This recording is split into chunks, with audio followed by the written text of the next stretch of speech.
चोरों टार्गेट रे मंदिर हुंडी भांगी नहीं गले टंका तेज गंजाम जिला छत्रपुर स्टेशन रोड रे थिबा राम मंदिर चोरी होईछि।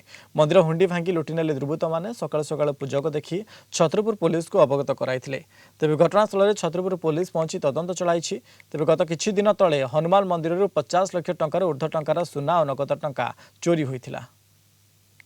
ए पर्यंत किसी सेमती ए प्रकार चोरी हारी किसी नथिला चलतिला बोल आज 6टा बेलू मोर जमी गेट खोलिक आसा था महाप्रभु सेवा करने कथा से कला किसी समय पर आलती पर हुंडी देखिली भांगी मोर ओनर जी अच्छी अनुमानिक मुझे कहीपर कहीं मुझे हुंडी विषय ये नी के कौन ना दान हुंडी भागिकी संपूर्ण जी पैसा थिला सब नहीं जाइछंती। बारंबार चोरी घटना को लेकर भक्त मान भितर बहुत असंतोष रही।